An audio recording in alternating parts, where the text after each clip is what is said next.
have spent my whole life in a basement. When I was 8 years old, I've only been outside for 7 times, and I don't remember half of them. Tonight is the 8th time I can finally get out. My parents will let me out again tonight.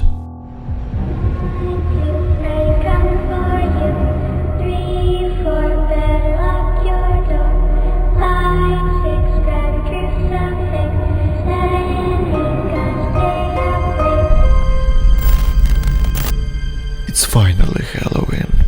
A key with a distinctive sound turns in the keyhole of my basement. In 5 minutes, my parents will let me out. I'll be outside.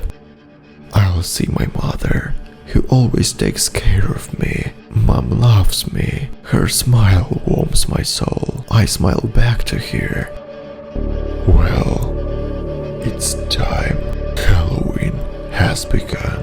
My chains fall to the floor with a clank, and my hands find their long-awaited freedom. I throw myself into my mother's arms. After a while, she pulls me away and lets me go outside. The picture I've been waiting for all year to see opens up before me. The whole street is lit up.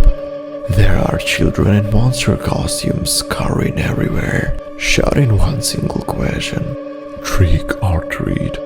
The only thing missing from this picture was me. I happily run out into the street and walk toward the first house I have scheduled for a visit. On the way, a man stops me and says, "What a believable costume you have on. Did you do this with your parents?" I just mumbled back. The secret to my believable costume is that I don't wear masks on Halloween. I was born wearing a mask. I'm a freak. I run to the house at the end of the street, hitting a few teenagers along the way. They only stare after me in surprise with a fraction of a wistful stare at my costume.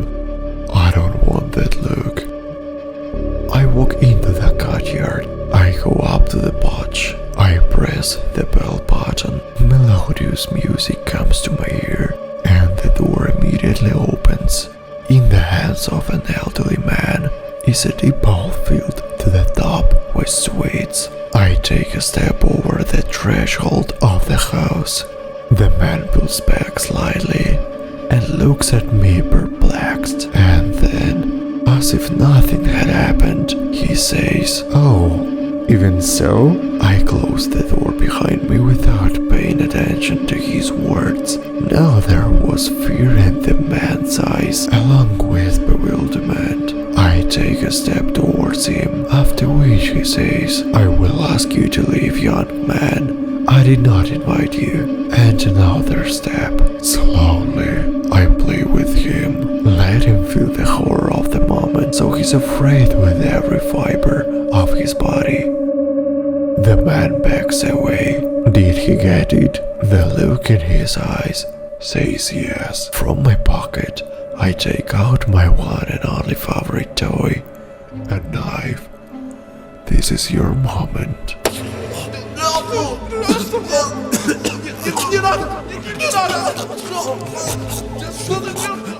I leave the house at the end of the street, shutting the door quietly behind me.